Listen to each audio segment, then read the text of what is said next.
नमस्कार विद्यार्थी मित्रांनो, आपल्या एस.पी. मॅथ अकॅडमीमध्ये सर्वांचं स्वागत आहे. चला तर मित्रो, आजचा टॉपिक आहे आपला सर्कल, पार्ट 2 चा सर्कल टॉपिक आणि महत्त्वाचा टॉपिक आहे. ओके बेटा, सर्कल हा महत्त्वाचा टॉपिक आहे आणि सर्कलचा आपण रिव्हिजन प्लस आय-एम-पी गणित इथं ह्या सीरीजमध्ये आपण घेणार आहोत. आजचा आपला फर्स्ट डे आहे. ओके, आणि विद्यार्थी मित्रांनो, याचे पी-वाय-क्यू क्वेश्चन सुद्धा आपण इथं सोडून घेणार आहोत. ओके, चला तर मग जास्त वेळ न घेता आपण इथं सुरुवात करू. सर्कल्स म्हणजे हे सर्वांना माहीतच आहे. तुम्हाला सांगायची गरज नाही. सर्कल्स काय असते, रेडियस काय असते, डायमीटर काय असते आणि चॉर्ड काय असते, हे सर्वांना माहीत आहे. चला तर मित्रो, हा आपण मुद्द्याला जाऊ. हा आपला एक सर्कल आहे. हे सेंटर पॉइंट आहे आणि हा कोण आहे? चॉर्ड आहे. काय आहे बेटा? चॉर्ड आहे. तर आता हे सेंटर पासून हे इथपर्यंत डिस्टन्स हे परपेंडिक्युलर आहे. काय आहे? परपेंडिक्युलर. आपल्याला एक नववीला एक थेरम झाला बेटा. एक थेरम होता. Perpendicular drawn from centre to the chord by center to the chord the center to the chord bisect the chord bisect the chord.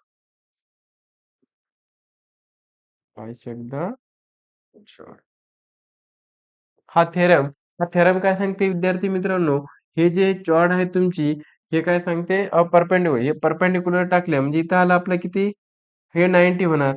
म्हणजेच तुमचं हे परपेंडिक्युलर टाकल्याच्या नंतर चॉर्डवर सेंटर पासून जीवेपासून केंद्रबिंदू पासून जीवेवर जर आपण काय टाकल्या, लंब टाकल्या, तर हे दोन बाजू काय होतात, इक्वल होतात. म्हणजे QP इक्वल टू PR हे कसे असतात, इक्वल असतात. आणि हे कोणाचे हाफ असतात, हे हाफ असतात आपल्या कोणाच्या, QRच्या, म्हणजे टोटल डिस्टन्सच्या. ओके, यालाच म्हणलंय, हा फॉर्म्युला बनते आपला इथं काय, perpendicular drawn from centre to the chord bisect the chord. हे चॉर्ड काय होते, बायसेक्ट होते. बायसेक्ट झाल्यावर QP आणि PR हे इक्वल होते आणि इक्वल झाल्याच्या नंतर हे कोणाच्या हाफ असते, QRच्या हाफ असते. ओके, हे आपला थेरम आहे आणि या थेरम नुसार आपल्याला पुढील प्रॉब्लेम आहे. ओके, हा एक थेरम आहे, दुसरा एक थेरम आहे, पण हा जास्त महत्वाचा आहे म्हणून आपण इथं रिव्हिजन मध्ये हा थेरम घेतला. ओके, चला नेक्स्ट बेटा. आणि याच्यावर प्रॉब्लेम कसे विचारतात, तर बघ इकडे, हा चॉर्ड देतात, कधी तुला हे काढायचं असते, हे डिस्टन्स हे देतात आणि तुला हायपोटेनियस काढायला विचार. काय, आता इथून हे काय झालं, इथे एक हे 90 झाला, म्हणजे इथं एक ट्रायंगल तुझा तयार व्हायला. ओके, तुझा हे ट्रायंगल तयार व्हायला.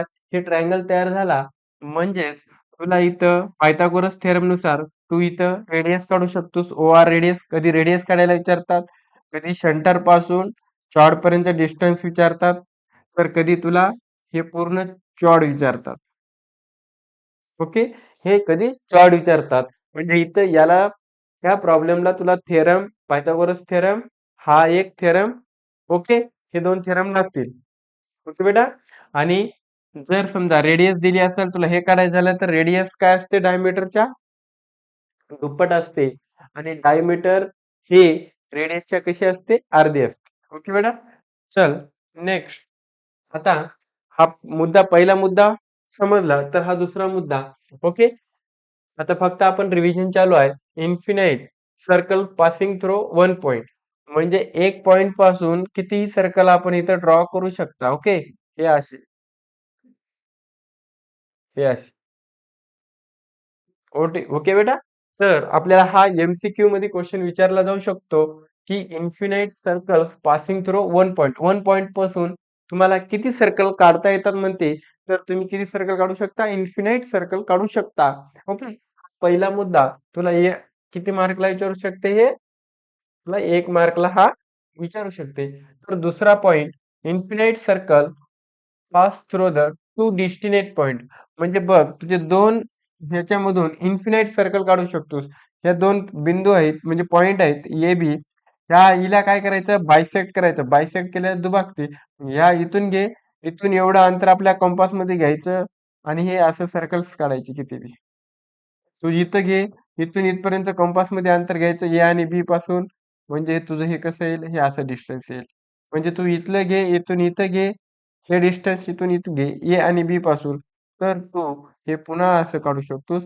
असे किती बी सर्कल तू काढू शकतोस. कोण्या टू डेस्टिनेट पॉइंट पासून, दोन बिंदू पासून, दोन पॉइंट पासून आपण किती म्हणजे इन्फिनिटी सर्कल काढू शकतो. अनंत सर्कल्स काढू शकतो. हे दोन मुद्दे आहेत. तर तिसरा काय सांगते, there is a unique circle passing through three non collinear point. Non collinear point म्हणजे नेक रेषीय, याच्यापासून आपण किती सर्कल काढू शकतो म्हणाले, त्याच्यापासून आपण फक्त एकच सर्कल काढू शकतो. ओके, म्हणजे कसं, हे बघ, एक सर्कल जर असेल, 3 पॉइंट जर तुझे इथले असतील हे, तर आता हे जे पॉइंट आहेत तुझे, हे कसे आहेत, नॉन कॉलिनियर पॉइंट आहेत, म्हणजे वेगवेगळे आहेत. ओके, ए बी सी हे नॉन कॉलिनियर, म्हणून याच्यातून आपण एकच सर्कल काढू शकतो. Only one circle. या एवढ्या पॉइंटवर तुम्हाला 1 मार्कला क्वेश्चन विचारू शकते. म्हणजे एमसीक्यू ला, म्हणजे आपला एमसीक्यू चा क्वेश्चन ह्या 3-4 पॉइंटवर आपला एमसीक्यूचा एक क्वेश्चन बनतो.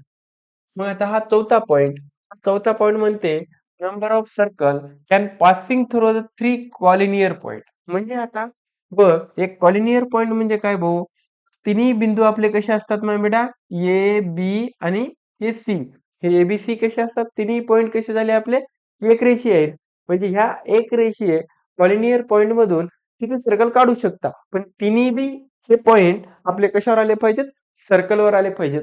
जर येत नसतील तर काय कामाचे. तर बघ, हे बघ, तू इथून काढलास तर हा हुकते, तू हे काढलास तर हा हुकालाय. म्हणजे तुझे हे तिन्ही बिंदू यालेत का, म्हणजे एका सर्कलवर येतात काय, येणार नाही. पण म्हणजे नॉन सर्कल कॅन, म्हणजे no circle can pass through the three collinear point. आपण एकही सर्कल इथं ड्रॉ करू शकत नाही. ओके, कोण्या पॉइंटला, थ्री कॉलिनियर पॉइंटला. म्हणजे आपण एकही सर्कल काढू शकत नाही.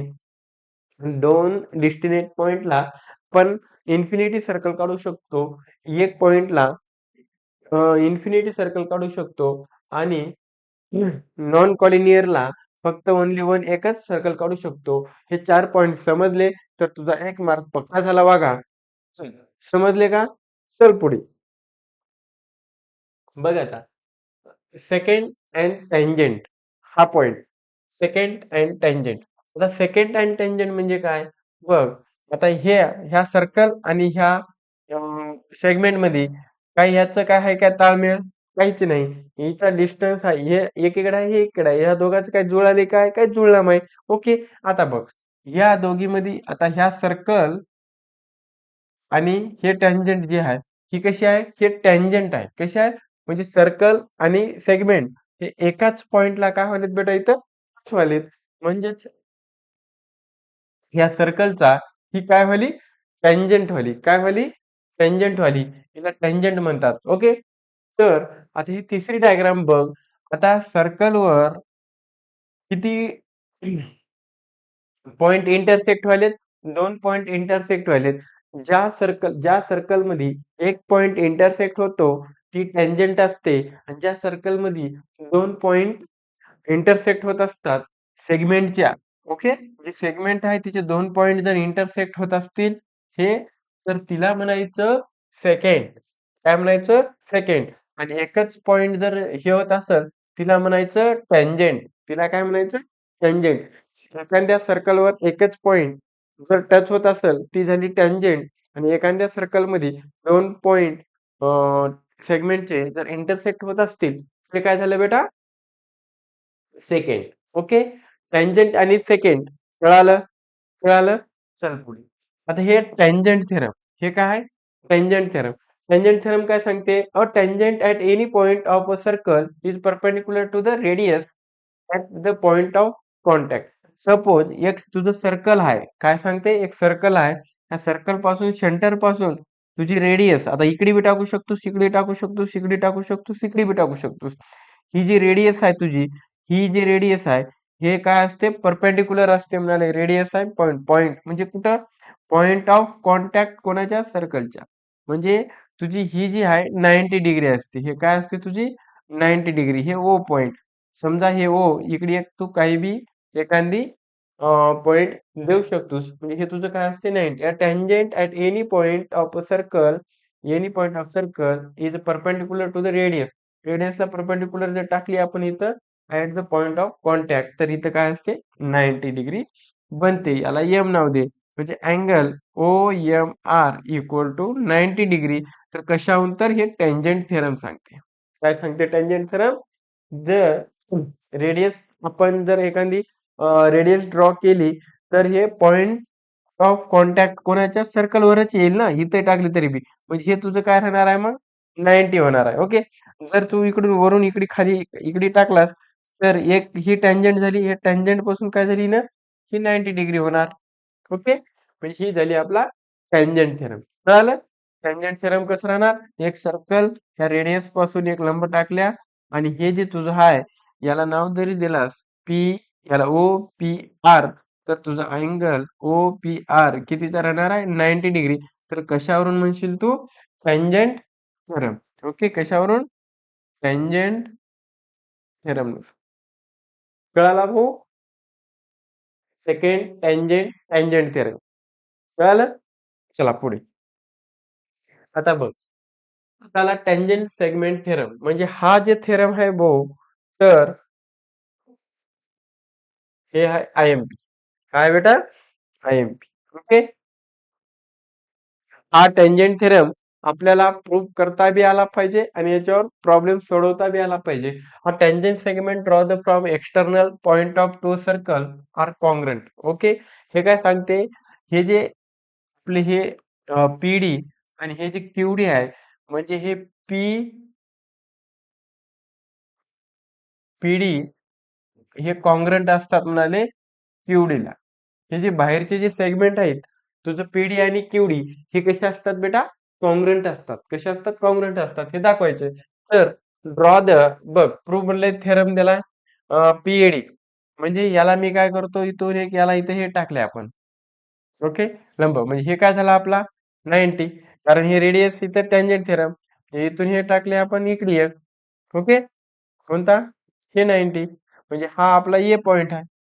म्हणजे इथे तुला दोन ट्रायंगल झाले, पीएडी पीएडी, हा वरचा वाला ट्रायंगल. ओके. तर आता बघ, दुसरा जे ट्रायंगल आहे तुझा, एक खालचा वाला ट्रायंगल. कोणता खाल्ला? हे खालचा वाला ट्रायंगल. ओके. म्हणजे तुझा कोणता आहे? क्यूएडी. कोणता आहे? क्यूएडी. म्हणजे इथं दोन ट्रायंगल झाले, हे वरचा आणि खालचा. या दोन ट्रायंगलला आपल्याला काय दाखवायचे राजा? सिमिलर दाखवायचे. आणि कोणतेही दोन ट्रायंगल सिमिलर दाखवण्यासाठी तुला टेस्ट माहित पाहिजे. ओके. तर इथं ऍक्टिव्हिटी आहे, नको टेन्शन घेऊ. बघ, आता सेक पीए, सेक, हे जे पीए ला कोण असेल? ए क्यू असेल. कोण असेल? A Q. का राजा? Radii of same circle. म्हणजे इथून हे इथपर्यंत ह्या दोघांची, या सर्कलची काय आहे ती? रेडियस आहेत. काय आहेत बेटा? रेडियस आहेत. ओके. चल मग पुढे. आता सेक एडी आणि सेक एडी, हे एडी हे कोण आहे बेटा इथे? हे दोघांची, या दोन ट्रायंगलची एडी कोण आहे? कॉमन साइड आहे. कोण आहे बेटा? कॉमन साइड आहे. कोण आहे? Common side. Angle APD equal to angle AQD. हे काय झालं आपलं 90. Tangent theorem. ओके. म्हणजे हे आपल्या टँजंट थेरम नुसार हे काय झाले, इथले कोण अँगल हे 90 झाले. मग आता म्हणते पीएडी आणि क्यूएडी. काय झालं? पीएडी क्यूएडी, हे कोणती टेस्ट राजा सांग लवकर? ही आणि ही, म्हणजे ही हायपोटेनियस टेस्ट बी येते. ओके. हे अँगल साइड अँगल म्हणजेच हायपोटेनियस बी, हायपो हायपोटेनियस टेस्ट.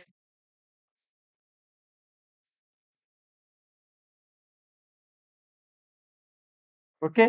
मग सेक डीपी हे कॉन्ग्रंट आहे सेक डीक्यू ला. म्हणजे कोणती? डीपी. म्हणजे जेव्हा हे दोन जर ट्रायंगल कॉन्ग्रंट झाले, तर हे दोन बाजू कशा होतात? इक्वल होतात. कशानुसार होतात इक्वल? हे करस्पॉन्डिंग साइड, म्हणजे C C A C S C T नुसार, corresponding side congruent triangle C A C T नुसार. ओके. हे झाला आपला थेरम. ही ऍक्टिव्हिटी आपल्याला करता आली पाहिजे. ओके. चला नेक्स्ट. आता इथला एक प्रॉब्लेम घेऊ आणि ह्या प्रॉब्लेम मध्ये प्रॉब्लेम पण आहे आणि थिअरम पण होऊन जाणार. ओके, चला काय म्हणले बघा. इन द ओ सेंटर आहे. ओके, सेक आर एन हे tangent segment touching. Okay, the circle म्हणजे तुझी ही बाजू आणि ही बाजू तर इक्वल असणार आहे. ओ आर किती दिले? 10 दिले. ओ आर 10 दिले आणि रेडियस किती दिले? 5 सेंटीमीटर. म्हणजे तू काय कर, इथून याला जॉईन केले आपण, इथून हे याला जॉईन केल्या, म्हणजे हे झालं तुझं 90 राहणार आणि हे तुझं 5 आहे आणि हे तुझं 5 आहे. ओके बेटा. Then what is the length of each tangent segment? आपल्याला काय काढायचे बेटा? पहिला म्हणजे काय काढायचे? एम आर आणि एन आर हे बाजू कॉन्ग्रुएंट, ही बाजू आपल्याला काढायची. तर विद्यार्थी मित्रांनो, आता ओ एम दिले आणि ओ आर दिले आणि एम किती असणार आहे? 90 डिग्री. म्हणजे बघ, इन ट्रायंगल कोणता? O M R. O M R angle O M R. O M R equal to 90 degree. कस काय? अपू हे आहे टँजंट थेरम. काय आहे? Tangent theorem. म्हणजे ओ एम आर हे 90 झाला तर पुढची बाजू म्हणजे तू इथं पायथागोरस थेरम वापरू शकतोस. ओ आर चा square, O R square equal to O M square plus M R square. कोण आहे इथं? M R square. Pythagoras theorem. Pythagoras theorem. तर आता मला सांग, ओ आर म्हणजे 10चा आहे, इथं 10चा वर्ग. ओ आर म्हणजे काय बेटा? इथं 10चा वर्ग. O R. ओ एम किती आहे? ओ एम तुझं 5 आहे. ओ एम किती आहे इथं? 5 आहे. ओके. आणि एम आर तुला काढायचे. काय काढायचे बेटा? एम आर काढायचे. 10चा वर्ग 100 असेल आणि 5चा वर्ग 25 आहे प्लस एम आर. तर 100 मायनस 25 बरोबर एम आर.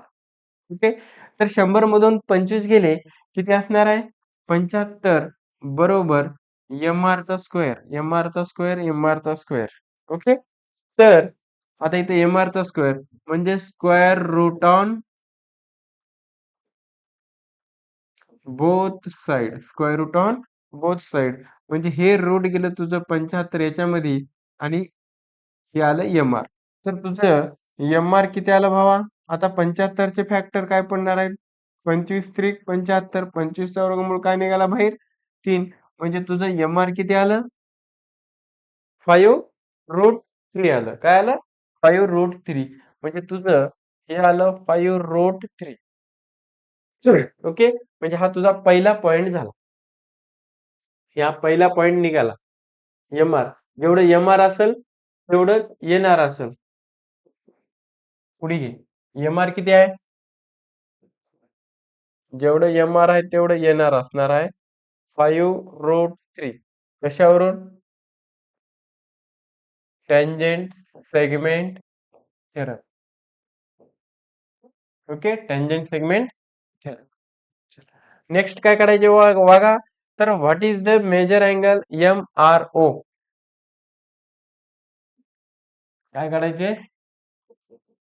दुसरं काढायचे आपल्याला angle M R O. Angle M R O काढायचे. तर ये महाग एम आर ओ म्हणजे तुला इथला अँगल काढायचे अर्धा. ओके. एम आर ओ काढण्यासाठी बघ, O M R in triangle घे.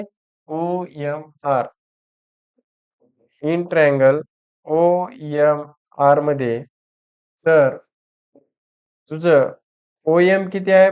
5 आणि ओ आर किती आहे बेटा तुझं? 10 आहे. ओके.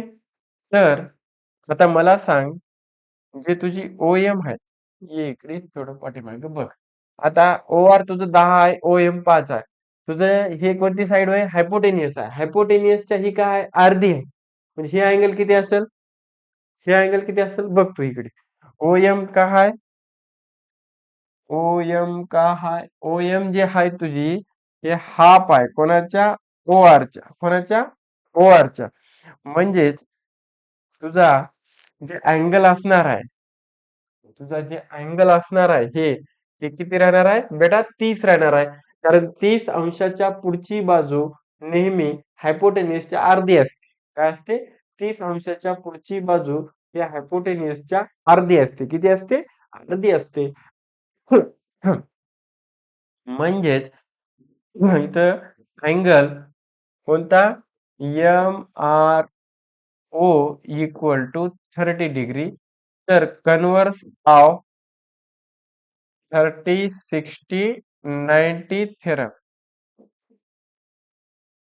ओके, हा आपला थेरम झाला. म्हणजे तुझं काय निघालं बेटा? हे गेला रे राजा, हे तुझं 30 निघालं. ओके, हा काय निघाला? 30. म्हणजे आता हा दोन, ही बाजू आणि ही बाजू हे झाली, तर हा दोन कसे असणार आहेत? कॉन्ग्रंट आहे. म्हणजे तुझं एन ओ आर काय असणार आहे? N O R. Therefore angle M R O equal to angle N R O किती राहणार आहेत बेटा? 30 डिग्री राहणार. किती आहे? 30. कोणानुसार लिहिले आपण हे? टॅन्जंट सेगमेंट थेरम नुसारच. ओके, चल ये पाठी माग. अजून तुला काढायचे आता तिसरा पॉईंट कोणता काढायचे? What is the major angle M R O? M R N म्हणजे हा तुला पूर्ण अँगल काढायचे. पूर्ण अँगल काय असेल? M R O plus N R O. काय असेल बेटा? इकडे बघ, तुझा अँगल काढायचे कोणता आता? एम आर एन म्हणजे तुझं M R O plus angle N R O equal to हे 30 प्लस हे 30 इक्वल टू तुझा हे अँगल किती निघाला? एम आर एन किती निघाला बेटा? 6. किती निघाला हे? 60. ओके, कळालं? हा बघ, पहिल्यांदा सुरू ही डायग्राम बघायची. आपल्याला इथं आर एम आणि आर एन हे tangent segment touching the circle at the M आणि एन.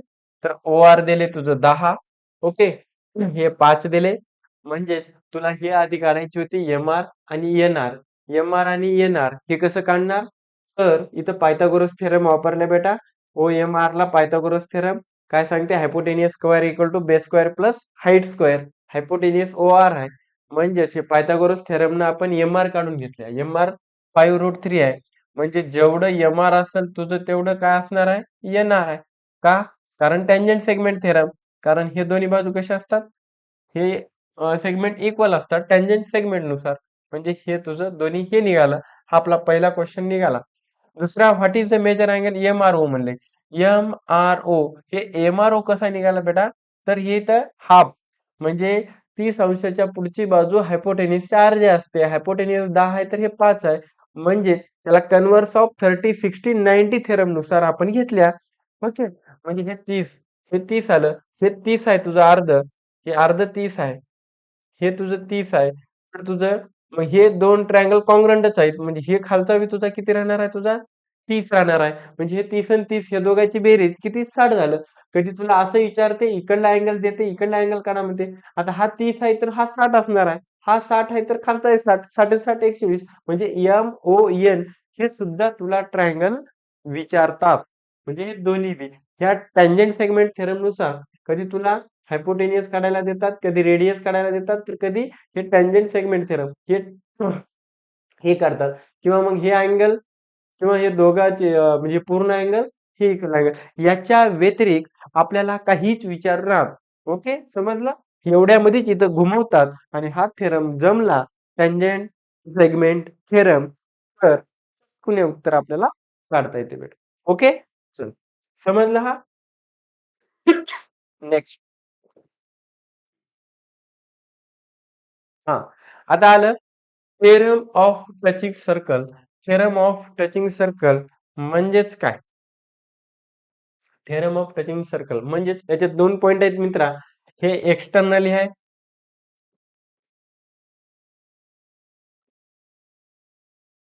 हे एक्सटर्नली, हे आपलं इंटरनली. हे काय? आपली इंटरनली. ओके. आता याच्यात 2 पॉइंट एक्सटर्नली टचिंग सर्कल आणि इंटरनली टचिंग सर्कल याच्यात 2 आता समजा आपल्याला डिस्टन्स विचारतात या सेंटर पासून ह्या सेंटरचं. हे अंतर किती आहे? म्हणजे हे डिस्टन्स किती आहे? तर समजा हे डिस्टन्स तर AB बरोबर हे AC प्लस CB ओके. हे असंच असणार ना या दोघांचं डिस्टन्स. आता AB हे जे AB आहे तुझं ओके. याला तू R1 म्हणू शकतोस, याला R2 म्हणू शकतोस. म्हणजे R1 प्लस R2 हे जे तुझं डिस्टन्स आहे. म्हणजे दोन्ही सर्कलच्या सेंटर पॉइंटचं डिस्टन्स काढायचं झालं तर हे R1 झालं, हे R2 झालं. आणि नेहमी लक्षात ठेवायचं बेटा R2 हा ग्रेटर दॅन असतो R1 पेक्षा. जे मोठी बाजू आहे ती समोर जे मोठी रेडियस आहे ती समोर लिहायची आणि छोटी रेडियस थोडी. ओके. म्हणजे हे R2 आहे हे R1 आहे. R2 ग्रेटर दॅन R1 आणि एक्सटर्नलीचा फॉर्म्युला काय बनला R1 प्लस R2 ह्या डिस्टन्स आपल्याला विचारतात सेंटरचा. दोन सर्कलच्या सेंटरचं. ओके. चला तर मग हा आता झाला एक्सटर्नली हा झाला आपला इंटरनली. आता इंटरनली म्हणजे हे तुझं ही झाली कॉलिनियर पॉइंट आहेत म्हणजे ए बी आणि सी.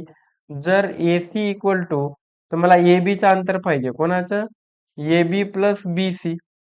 तर ए सी इकडे आलं बीसी इकडे येऊन काय झालं मायनस झालं. मला ए बी चं अंतर पाहिजे. मला ह्या दोघांचं अंतर पाहिजे ह्या सेंटरचं. Okay. Distance between there centre सर्कलच्या आपल्या सेंटर दोन सर्कलच्या सेंटरचं अंतर जर काढायचं झालं तर इथं कोणता फॉर्म्युला भेटला इथं R2 minus R1 equal to distance. Okay. Distance between their centres अंतर काय राहणार आहे R2 मायनस R1 हे कोणाचं आहे इंटरनली टचिंग सर्कल आणि एक्सटर्नली टचिंग सर्कलचं काय R1 प्लस R2. ओके बेटा समजलं हे दोन फॉर्म्युले. चल ये समोर आता बघा प्रॅक्टिस सेट 3.2 मधल्या काय हे क्वेश्चन चला 1 मार्कला विचारतात. तर काय म्हणलंय डिस्टन्स बिटवीन कोणाचं डिस्टन्स काढायचे डिस्टन्स बिटवीन दिअर सेंटर. आता डायग्राम काढायची याची काय गरज आहे काय नाही फक्त डिस्टन्स काढा म्हणले हे याच्यामध्ये जे दिले हे तुझं R2 राहील हे तुझं R1 राहील. ओके. R1 प्लस R2 म्हणजे तुझं कोणाचं आहे हे इंटरनली आहे काय इंटरनली म्हणजे काय मायनस राहणार आहे R2 काय आहे आपलं ग्रेटर दॅन आहे R2 समोरली R1 मागली म्हणजे इथं 4.8 मायनस 3.8 किती आलं बापू 8 मधून 5. बघ पॉइंटचा काय करशील वजाबाकी म्हणजे सबट्रॅक्शन भाऊ असं कर 8 मधून 5 गेले किती उरले तुझे 3 उरले याचे म्हणजे एक इथं डिस्टन्स किती आलं बाबा 1.3 सेंटीमीटर. किती आलं 1.3 सेंटीमीटर. झालं एवढं सोपं होतं. काय अवघड आहे काहीच नाही इंटरनली आणि एक्सटर्नली. ओके कळालं. चल आता बघा पुढचा पॉइंट हा झाला आपला पहिला हा दुसरा टू सर्कल्स ऑफ रेडी अरोरा टू कोण डिस्टन्स याचे पण डिस्टन्स काढायचे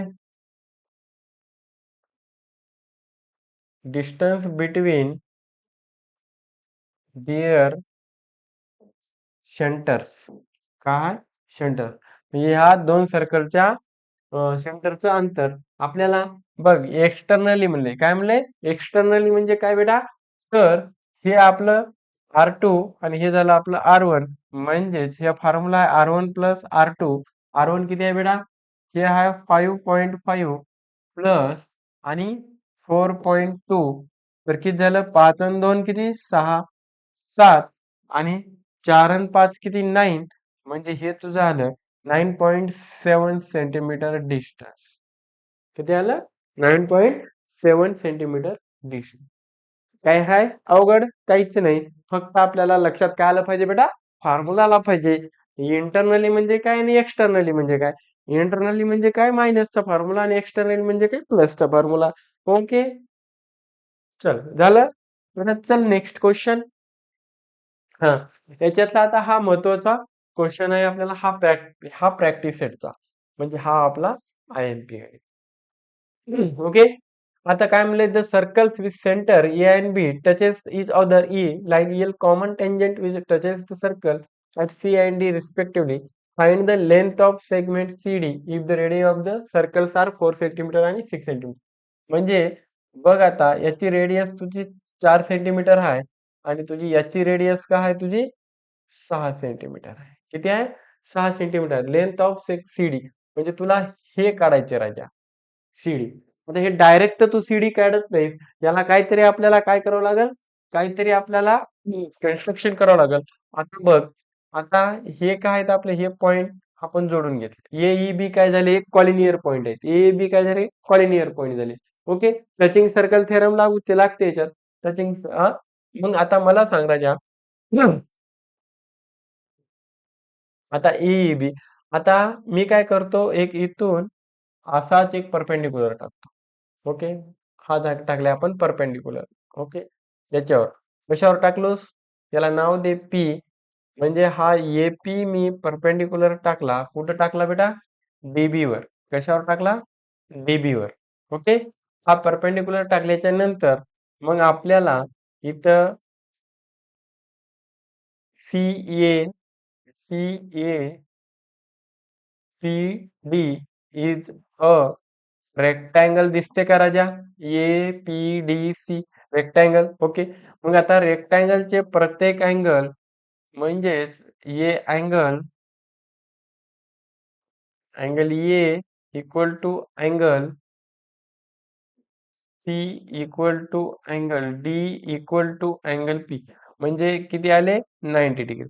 रेक्टँगल जेव्हा असतो A A C D P म्हणजे प्रत्येक आता हे काय झाले बेटा आपले हे अँगल हे 90 डिग्री झाले. काय झाले?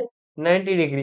90 डिग्री झाले तर मला सांग आता हे जे एपी इक्वल टू हे एपी इक्वल टू काय राहणार आहे? सीडी राहणार आहे.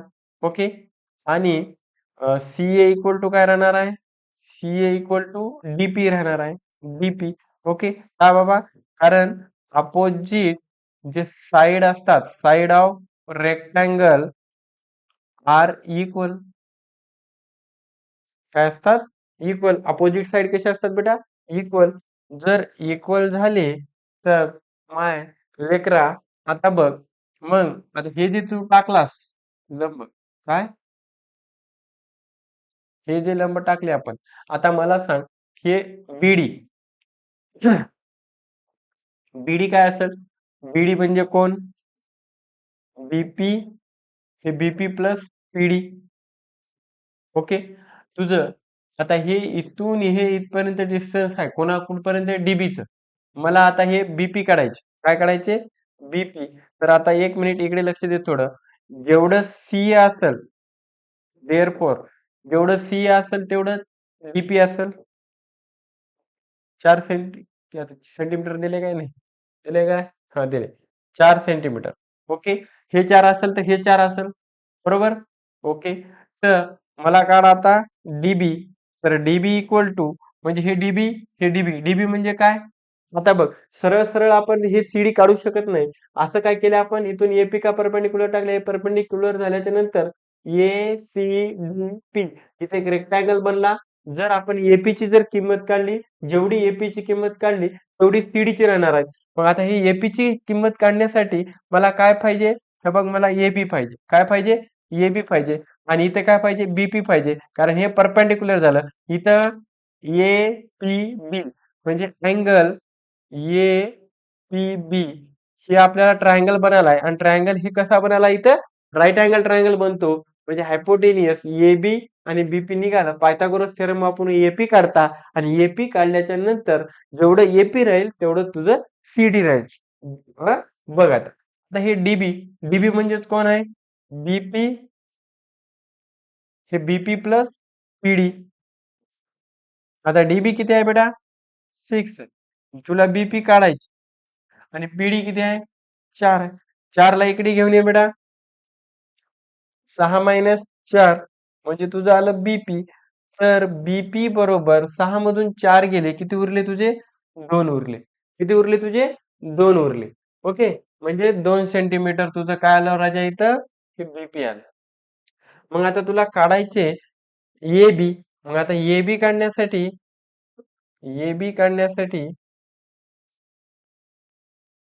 A B equal to AE plus E B. Okay, ह्या दोघांची सम असेल म्हणजे याची आणि याची. ओके, हे इथून हे इथून. तर ए बी काढण्यासाठी तर एई म्हणजे किती आहे? आता एई एई काय राहणार आहे तुझं 4 सेंटीमीटर राहणार आहे. कारण हे दोघांची काय रेडियस आहे. काय रेडियस आहे.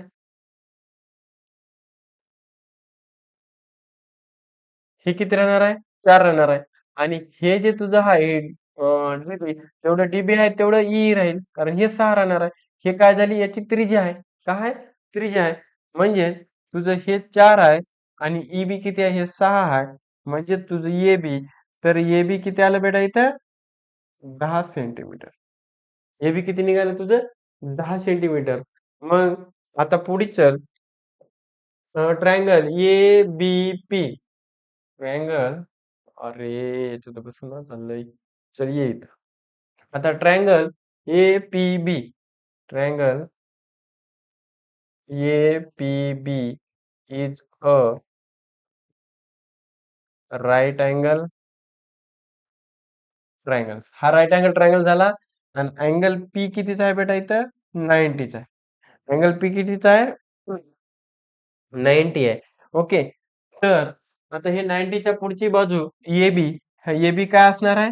A B square equal to hypotenuse A P square plus A P square by B P square. B P square कशानुसार? Pythagoras theorem. ओके, तर पुढे ए बी स्क्वेअर आपल्याला काढायचे. एपी किती आहे बेटा? एपी म्हणजे AP AP AP AP AP काढायचे. एबी किती आहे? 10. एबी किती आहे? 10.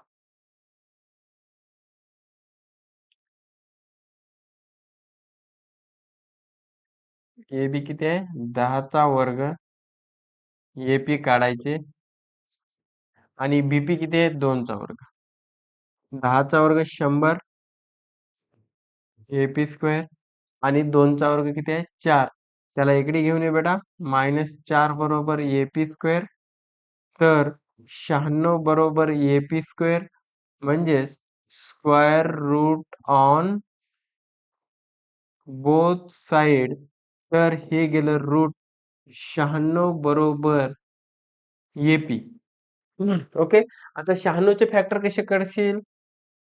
आता याला 96 ला 4 न भाग बघ. 4 दोन्ही 8, 4 चोक 16 म्हणजे 24 आणि 4 आलं. आणि 24 चे पुन्हा काय पडतात? काय 6 चोक 24 पडतात. 6 चोक 24 म्हणजे याचा 2 बाहेर आला. ओके, आणि हे 2 म्हणजे बघ. आता ह्या 96 ला अगोदर 4 गुणिले 24 कर बरोबर एपी. तर 4चा 2 बाहेर निघाला, 24 मधात लिहिलास म्हणजे एपी. तर किती आलं? 6 चोक 24 किंवा 12 दोन्ही 24. 12 दोन्ही 24 जरी केलास मित्रा तर 12 दोन्ही 24 हा पूर्ण वर्ग संख्या नाही. एक आपल्याला काय पाहिजे? पूर्ण वर्ग संख्या पाहिजे. तर मित्रा, तर इथं बघ. आता 2 बाहेर आले. या पुन्हा याला 6 6 चोक 24 म्हणजे एपी. तर तुझे 2 बाहेर आलं म्हणजे 4 वर्गमुळात 6 म्हणजे हे एपी. तुझं डिस्टन्स एपी किती निघालं? नाही गेलास तरी तू 96 ला असे फॅक्टर पाडू शकतोस. म्हणजे 8 एक 8, 8 दोन्ही 16. ओके, मग पुन्हा 4 त्रिकम 12. ओके, 4 त्रिकम 12 पुन्हा तेच पडतात. 8 त्रिक 24 पुन्हा बरं जाऊ दे. एपी किती निघालं बेटा आपलं? एपी निघालं. किती निघालं एपी? उई, चल लवकर.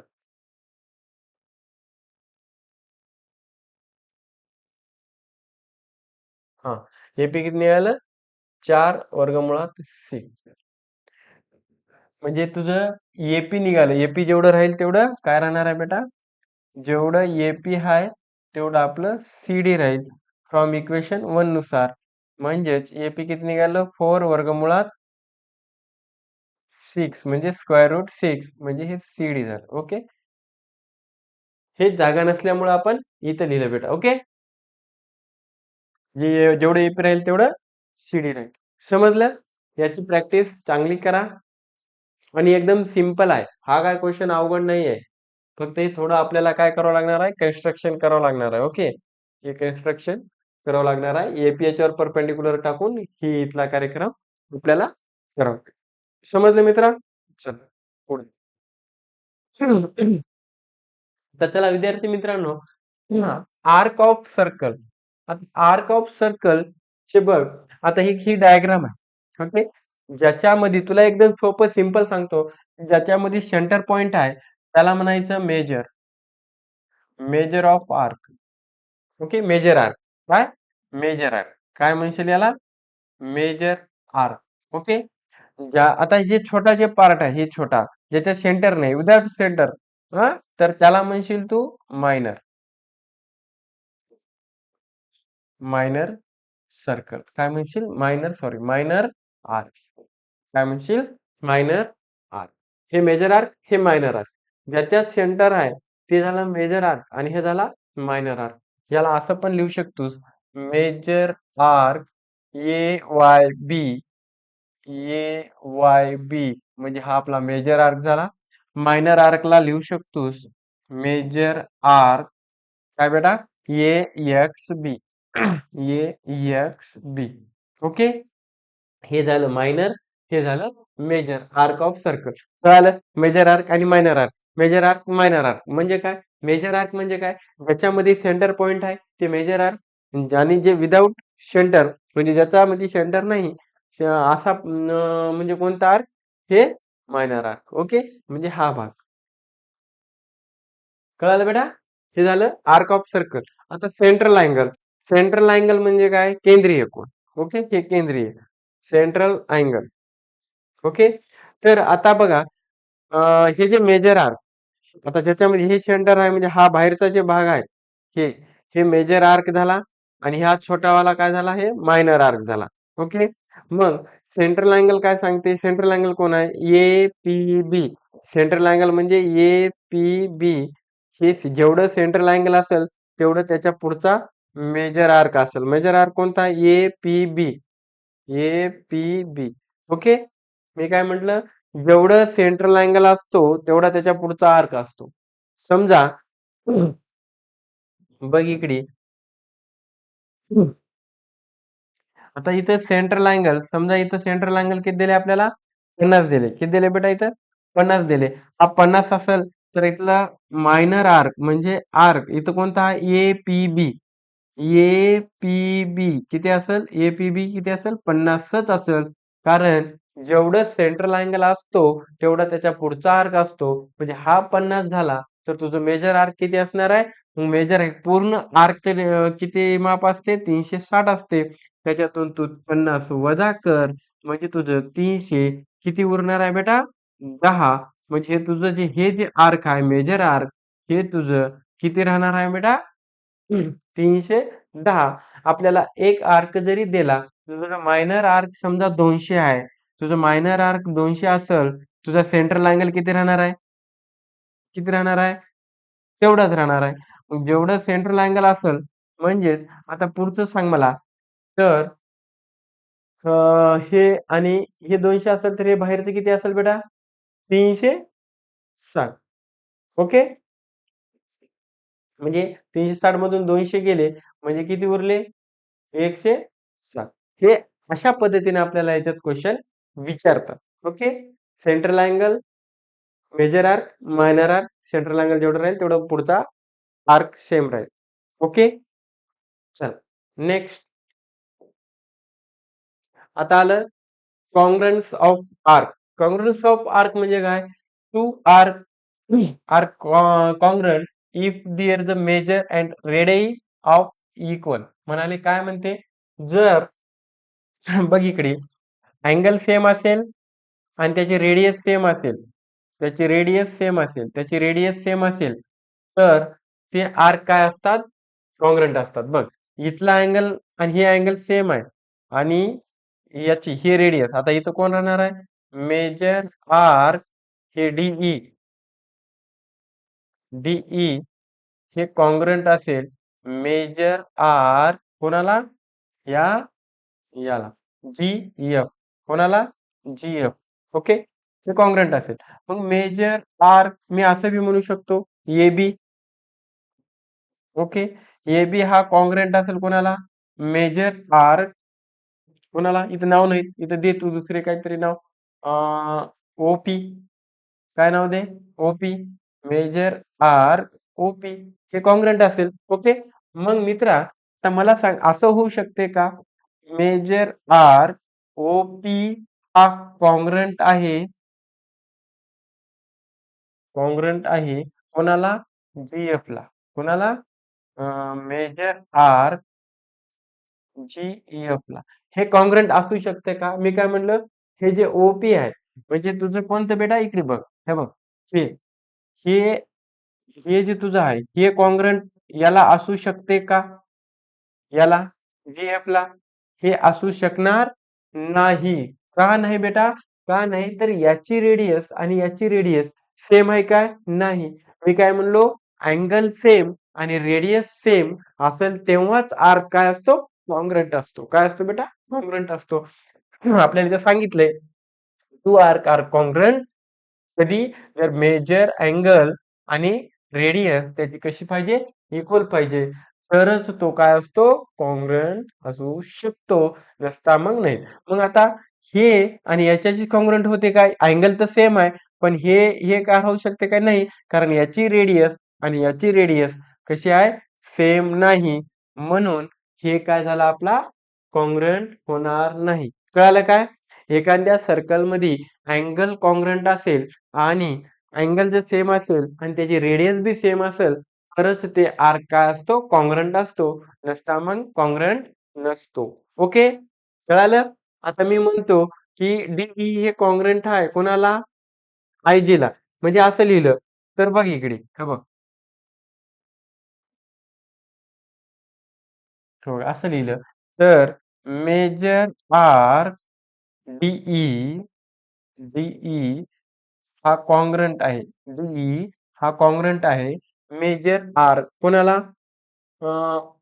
जे मेजर आर्क जे आय. कोणाला बेटा? जे आयला. ओके, हे असू शकते का? मला सांगा, असू शकते का? हे असणार नाही का? कारण हे 40 डिग्री आहे, हे 40 आहे, याची रेडियस सेम आहे. रेडियस सेम आहे, पण अँगल सेम आहे का याचा? नाही. हे 70 आहे तर हे 40 आहे, अँगल सेम आहे काय? नाही, म्हणून हा कॉन्ग्रंट राहणार नाही. कळालं मित्रा? चला समोर. ओके, चला आता एक थेरम बघा. Chord corresponding to congruent arc of circle or congruent circle are congruent. म्हणजे गिवन मध्ये काय दिलंय की circle with centre arc APC, arc काय आहे? DQE. APC म्हणजे हे आर्क ह्या आर्कला काय आहे? कॉन्ग्रंट आहे. काय आहे? कॉन्ग्रंट आहे. म्हणजे म्हणजे हे बघा, असं हे एवढा भाग ह्या भागाला कॉन्ग्रंट आहे. ओके, हे कॉन्ग्रंट आहे म्हणजे गिवन मध्ये दिले. आणि चॉड AC कॉन्ग्रंट चॉड DE म्हणजे तुला हे चॉड AC आणि DE ला हे काय दाखवायचे? कॉन्ग्रंट दाखवायचे. काय दाखवायचे बेटा? कॉन्ग्रंट दाखवायचे. मग हे कॉन्ग्रंट ही बाजू म्हणजे तुला AC आणि हे आणि दुसरी कोणती आहे? DE, हे तुला कॉन्ग्रंट दाखवायचे. मग कॉन्ग्रंट दाखवण्यासाठी तुला हा अँगल आणि हा अँगल, तुला हे दोन अँगल काय दाखवावं लागतील? कॉन्ग्रंट सिमिलर दाखवावं लागतील, तेव्हा हे काय होतील? कॉन्ग्रंट होतील. मग राजा, सिमिलर दाखवायला एकदम सोपं आहे बघ. तुझी हे AB बाजू ह्या बाजूला काय असेल? कॉन्ग्रंट असेल. काय असेल बेटा इथं? कॉन्ग्रंट असेल, कारण याची आणि याची एकच रेडियस आहे. आणि ही बाजू आणि ही बाजू कशी आहे? कॉन्ग्रंट आहे, कारण हे BE आणि BC हे radius of same circle. Okay, पण ह्याच्या मधला बीच मधला जे अँगल आहे हे सुद्धा एकूण एकाला कॉन्ग्रंट आहेत. का बाबा? का कॉन्ग्रंट आहेत? कारण हे जे आर्क आपला जेवढा राहील तेवढा हे पुढचा अँगल असणार आहे. मग हे याला कॉन्ग्रंट आहे, हे याला कॉन्ग्रंट असेल तर हे याला काय? इक्वल आहे. म्हणजेच हे दोन अँगल काय झाले? इक्वल झाले. आता हे कशानुसार लिहिले आपण? हे कशात हे आर्क कॉन्ग्रंट असेल तर ही central angle. Okay. Central angle जेवढा राहील त्याच्या पुढचा तेवढा आर्क सेम राहील आणि जेवढा आर्क सेम राहणार आहे तेवढा सेंट्रल अँगल राहणार आहे. म्हणजे हे एकदम सोपं आहे राजा. एबीसी आणि डीबीई, एबीसी आणि डीबीई या दोन ट्रायंगल मध्ये तुझं साइड एबी हे कॉन्ग्रंट आहे डीबी ला. काय आता इथे इथं नीट बघ रे राजा. हे बघ एबी, बघ भाऊ एबी हे तुझं जे एबी आहे कोणाला आहे? डीबी ला आहे. ह्या दोन ट्रायंगल मध्ये. म्हणजे काय? इथं लिहू शकतोस रेडियस ऑफ सेम सर्कल. काय? Radius of same circle. Okay. मग हे साइड दुसरी साइड कोणती आहे राजा? बीसी. बीसी कॉन्ग्रंट आहे साइड कोणाला? बीई ला. कोणाला आहे बेटा इथं? बीई ला. याचं रिझन काय? अरे राजा तेच की दोघे बी कसे आहेत? रेडे होत. रेडे ऑफ सेम सर्कल. काय? रेडे ऑफ सेम सर्कल. ओके. आता बी आणि बी हे अँगल आणि हे अँगल काय होईल राजा? कॉन्ग्रंट होईल. Measure of congruent arc. Okay. हे डेफिनेशन आहे इथं दिलेली आहे. ओके. मग अँगल एबीसी कॉन्ग्रंट डीबीसी म्हणजे हा कॉन्ग्रंट आहे. या कॉन्ग्रंट झाला म्हणजेच अँगल ए बी सी हा कॉन्ग्रंट झाला ट्रायंगल कोणाला झाला राजा? की डीबीई. डीबीई ला. कोणत्या टेस्ट नुसार राजा? तर CES टेस्ट. कोणती? एसीएस. सॉरी कोणती? SES test. म्हणजे ही साइड होय, हे तुझा अँगल होय आणि ही साइड होय. Okay. Side angle side test नुसार हे कॉन्ग्रंट झाले. मग चॉड एसी हे कॉन्ग्रंट आहे चॉड कोणाला? बीई ला. म्हणजे तू मग म्हणू शकतोस की एसी हे कॉन्ग्रंट असेल कोणाला? डीई ला. कशानुसार? तर साइड होय ना CSCT नुसार corresponding sides congruent triangle. Corresponding sides congruent triangle नुसार. ओके. समजलं? एकदम सोपी ऍक्टिव्हिटी आहे आणि हा क्वेश्चन पडला तर ऍक्टिव्हिटीचा पडतो भया. तर बघ इकडे आता आता इथून आपण काय करू आज मित्रो, आज आपण इथंच थांबूत आणि उद्या याच्या समोरचे क्वेश्चन आपण घेणार आहोत आणि ते लाईव्ह मध्ये. कारण आज थोडा टेक्निकलचा प्रॉब्लेम असल्यामुळे आपण फक्त रेकॉर्डिंगच आपण अपलोड करणार आहोत. ओके बेटा. तर व्हिडिओ आवडला असेल तर लाईक करा आणि चॅनलला सबस्क्राईब करा. ओके. तर मित्रो, उद्या आपण उद्याला भेटू.